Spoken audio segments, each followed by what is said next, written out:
time when rugby's wingers languished at the lonely far end of the backline, overshadowed by mighty forward packs and inside backs who kicked more often than they passed. But today, wingers have new opportunities to scorch down the sideline and score. It's become the glamour position, and two players in particular have shown just how glorious it can be. Oh, Kamate, Kamate!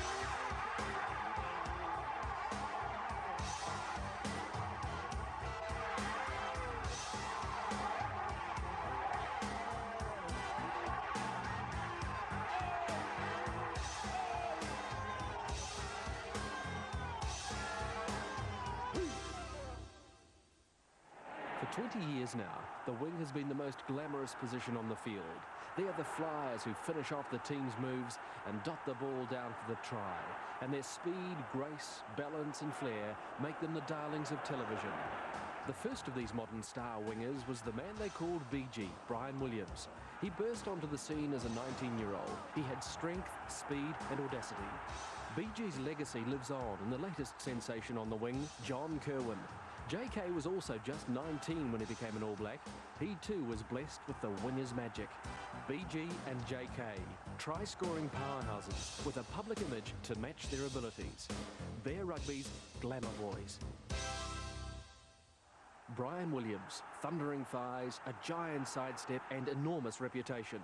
He was dynamite, with a self-confidence that carried him through anything and past anyone. But in 1970, he was just a shy youngster with a burning ambition. Well, Bill, to go on playing as long as I possibly can and to stay in the All Blacks and play as many tests as I can, if possible. But the wing who would be king could easily have been lost to league, until he was left out of a New Zealand schoolboy team after he considered himself a certainty. There was a team selected to go to Australia that year, and I wasn't in it, and illustrated a classic case of sour grapes and decided I'd never play league again, and that's exactly what I did. At 14, Williams made the Mount Albert Grammar first 15. At 16, he scored a try in his first match for the Ponsonby Seniors. At 18, he was a regular in the Auckland provincial team. My brother Ken probably initially set the example for me. He played lots of first 15 rugby and played for Auckland and had an All Black trial back in the early days. He was one I was always trying to outdo because he'd been good at sports and I wanted to be better. About the time people started noticing the teenage rugby star, he started noticing Leslie Enser, a training college student from the Bay of Islands. I wasn't overly impressed. I thought he was a city boy trying to impress me. I used to tell my girlfriend, now my wife, that there were three things that were very important to me in life. One was to become an All Black, one was to become a lawyer, and she was number 3, and she's never forgiven me for that. BG's #1 ambition came true in 1970. At 19, he won a place in the All Black team to tour South Africa.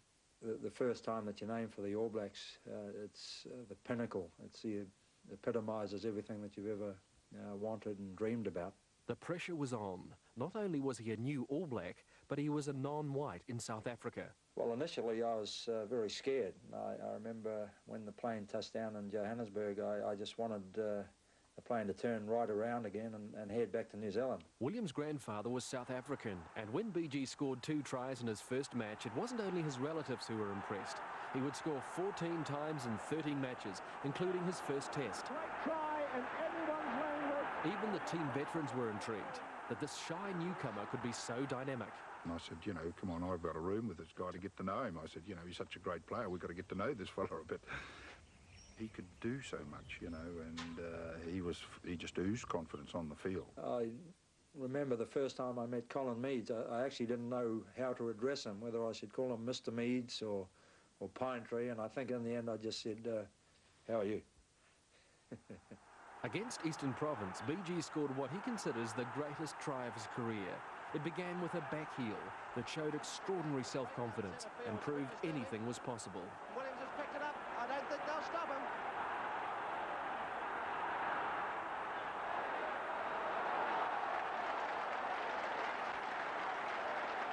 Lifting it up high there, but a tight head to New Zealand. In the 4th test against the Springboks, BG displayed the ultimate in audacity when he beat players behind the goal line to score right between the posts.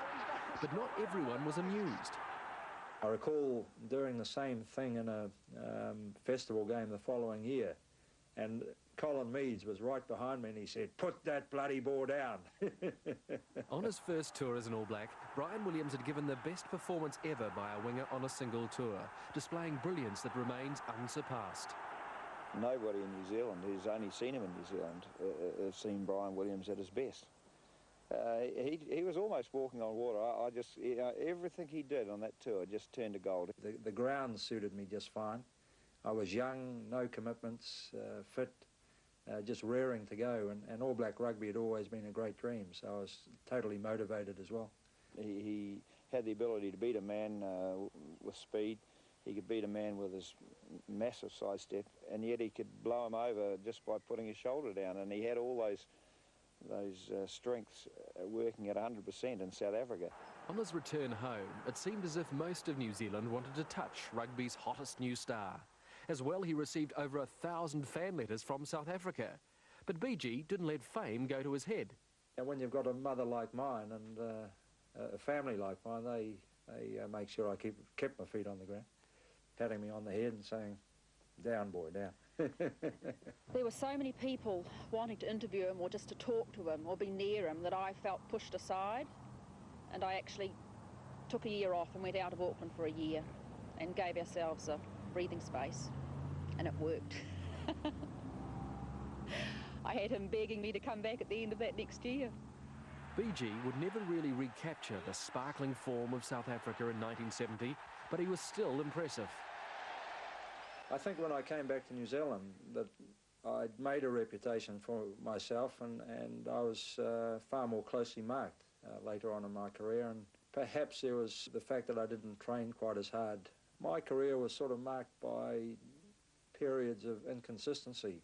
1973 was a big year for Williams. He graduated from law school and married Leslie. But it was another partnership that had caught the public imagination.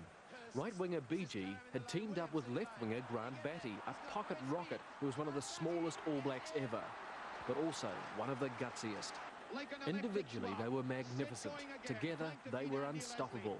The pick up there by BATTY. That's hoisted across for Bryan Williams. It could be a sensational try, and it is. Bryan and I spurred each other on by our individual desires to perform well for both ourselves and the team. BG still had some great rugby in store for us, especially right here at his home turf, Eden Park. When the All Blacks faced Scotland here at Eden Park in 1975, BG hadn't scored a test try in nearly 3 years. He must have been wondering if he still had the magic. But any doubts there may have been were soon put to rest as Williams reminded us just how good he was, in conditions which meant he just about had to walk on water. Bryan Williams going backwards, looking for space, and through and getting it. Great try, Bryan Williams. Williams was not only a great winger, but a mighty kicker as well. His giant thighs were ideal for powerful, long-distance kicking, few others even attempted. But with speed and aggression come injury and pain. During the 77 All Black Tour of France, Williams suffered a dislocated hip that put him out of rugby and eventually led to a hip replacement operation. As they were carrying me off, I thought, well, this could be it. It feels bad. I was almost ready to have our first child, and both his mother and I were very upset, crying together and wondering what we'd do. But what a recovery. BG was back playing for the All Blacks after only 9 months, and he still had that winger's magic. Bryan Williams. No more popular try scorer than Bryan Williams. Out of rugby because of a hip injury received 9 months ago. He signals his return as he knows best with a try in the corner. That was 1978 and his last season for the All Blacks. On the Grand Slam Tour of Europe, BG took his career total of All Black tries to 66, a record that still stands. But what does he think made him such an exceptional winger? Well, I think my sidestep was possibly the biggest asset.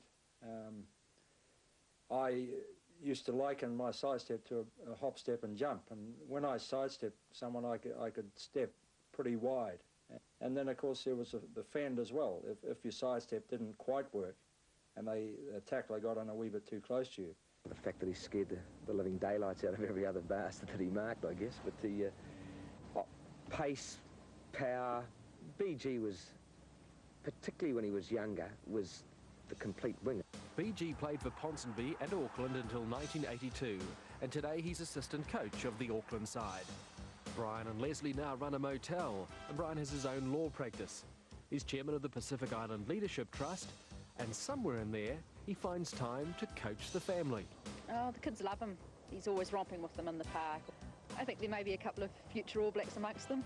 Rugby's in his blood, and it is a disease or a mission in life. He can't let it go.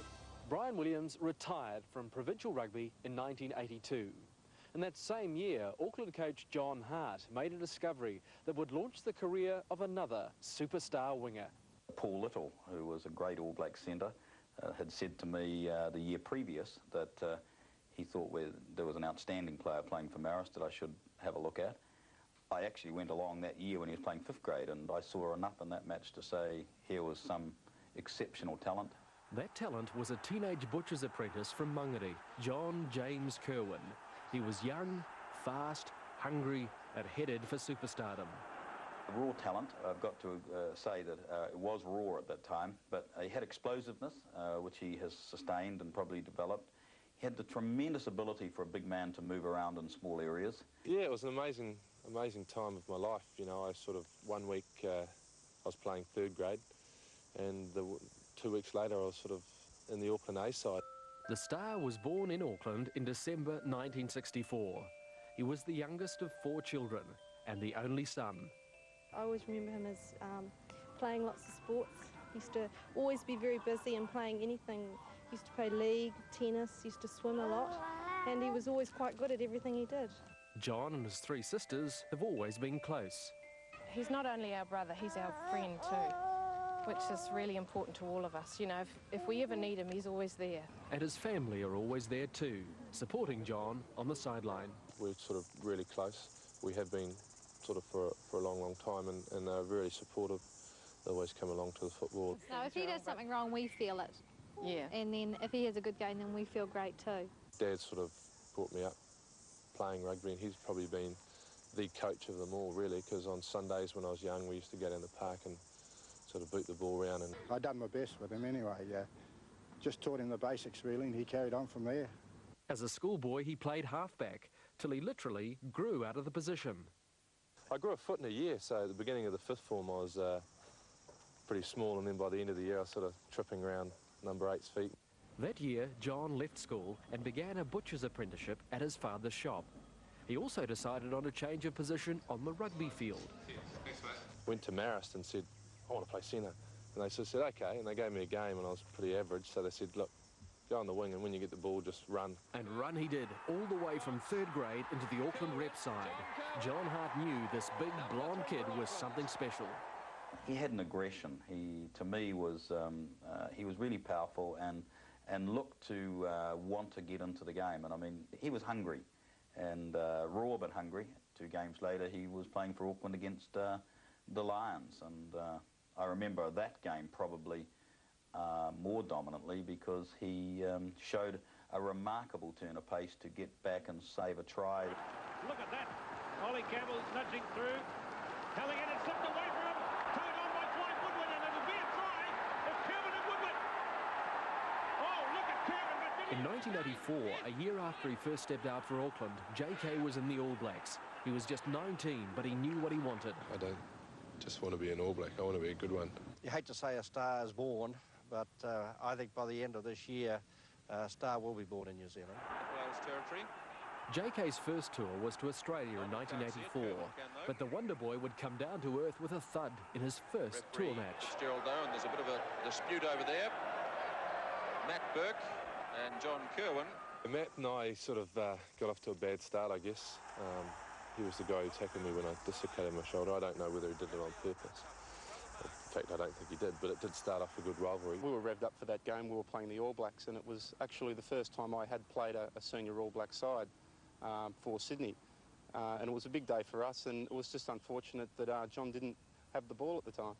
I always wanted to beat him, and I think he wanted to do the same.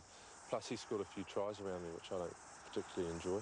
And it was something that I always looked forward to was playing against JK, because he's often, it was always a challenge to mark, and if you came off the field and he hadn't done too much, well, then you knew that you'd had a good game. I miss sort of someone like Matthew sort of being around. It's a pity he went to league, because I thought it was a lot of fun. Matt Burke's crunching tackle put a temporary end to John Kirwan's hopes of success. But in 1985, the English were touring New Zealand, and JK was fit again. He was about to experience a sweet taste of glory, mixed with tragedy. The first try John Kirwan would score for the All Blacks was dedicated to his father, Pat. The irony was, Pat Kirwan wasn't allowed to see it. Friday before the English game in 1985, I got a phone call about 8 o'clock in the evening. We were sort of just sitting having dinner, and Mum rang and said that Dad had a heart attack and was in hospital. And as you'd imagine, I just wanted to go home. I wasn't too interested in playing the football. We weren't going to let John know, but in the finish we did ring him up, and he rang me back at the hospital on the Friday night. And he said, well, get well, Dad. He said, I'll score a couple of tries for you tomorrow. I said, good on you, John. Instead, back to Kirk on the blind side to Smith, not much room. Good kick, though, from Smith.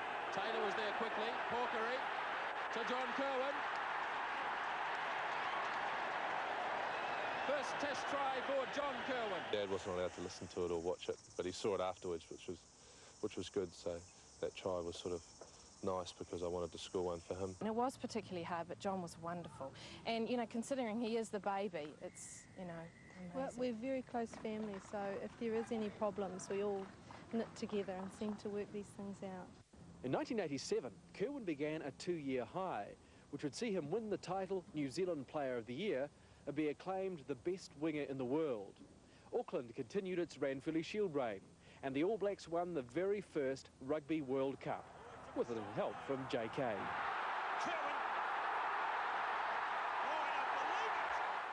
87 was a very enjoyable year for me. You know, I really enjoyed my rugby, sort of cut loose and had a good time. I love scoring tries. I mean, there's nothing like it. You know, it gives you a good feeling. Kirwan at full steam, John Kirwan. He scores tries that no one else will score. He has the ability to break in situations where players will not make the break. He's strong enough and, as I say, quick enough on his feet to manipulate space. I do have a favourite. It was against Queensland in the beginning of 87, basically because of the people who I ran past to score. David Kirk was on my outside, and we were just smiling and having a bit of a good time the last 25 yards. It was probably a little bit arrogant at the time, but it's just the way the mood went, you know. In 1988, Kirwan scored a phenomenal 10 tries in 5 tests against Wales and Australia. John Kirwan, number 2. Stanley fell loose. It wasn't locked on, I don't think. No, it wasn't. Referee says play on. Kirwan, John Kirwan. Success has been sweet for JK. He's been able to capitalise on his huge popularity and make John Kirwan, sports star, a nice guy, an ad man's dream. Splash out for summer with a Parapool. They'll even arrange the finance. It's a jet-set lifestyle. Running his own promotions company has given Kirwan the freedom he treasures, money to do as he likes, and time for his second love, surfing. I've been able to train when I want and get the time off that I want without worrying too much about getting paid. If you get to travel a lot, and I think you've got to realise that you know, it is a glamorous sort of life, and it's not going to last forever. He was a pimply-faced butcher's apprentice when we first brought him into the Auckland side. Boy, he's gone through some transformation. Kirwan first went to Italy to play rugby in 1985. Last year, his club, Benetton of Treviso, won the Italian Championship. He learned to speak Italian and fell in love with the place. I really enjoyed the lifestyle. Although playing 2 winters in a row is pretty difficult, I enjoy the cafe life. You know, getting out there and drinking cappuccinos and good red wine and pastas. And, you know, we have a little local cafe where Tila, the woman there, cooks us up a pasta every night so we don't have to cook. You know, it's just a neat sort of lifestyle. And it was in Italy he met fitness instructor Fiorella Tomasi. The 1989 tour to Europe could have been Kirwan's best ever, but the much hoped for glory turned to disaster. His first tour to the UK was over before he'd even played a test. It's a complete rupture of the Achilles tendon, and it requires, you know, immediate surgery. I heard that like that, and I thought I'd been ankle tapped at first. I hit the deck, and my leg was just all was gone, really. We knew how he'd feel, and it's very awkward being so far away and not knowing what really happened to him. Hey, Mum, don't worry, I'll be right. You know, I just can't handle watching. I don't even like watching rugby on the TV. I'd rather be out there playing. And to sit in the stand, not being able to play, and it's just character building, I guess, you could put it down to. John Kirwan has already known his share of the pain and the glory. He also knows the harsh realities of rugby superstardom. If you let yourself slip, your form slips, and for all the success and all the accolades, as soon as you start playing badly, it turns the other way. And you've just got to be realistic about yourself, your situation, the position you're in. I mean, rugby's a great sport, but it's only short-lived. And the modern players, I mean, he's without peer. I mean, he's probably without peer, full stop. I mean, he's got natural physical abilities and size and speed and strength and skill that he's fortunate, I guess, to have. But he's developed those through training, and I mean, his try-scoring ability and his rugby-playing ability is without peer. He's got a rank as and I'm sure he will in time, as one of the greatest wingers that we've had in New Zealand. But what if the mighty JK had to stand up against the thundering thighs of BG? I always considered him the best and probably always will do. No, he's the greatest winger I've ever seen. I produced it occasionally, but not all the time. If they were both at the height of their form, I don't think JK would be able to lay a hand on him. That'll get him going for the next year. Bryan Williams' brilliance in South Africa in 1970 is undoubtedly the single greatest performance by an All Black wing in our history. But if ever there was a contender for Williams' crown, it's this man, John Kirwan, the ultimate in rugby's glamour boys. We haven't seen the best of him yet.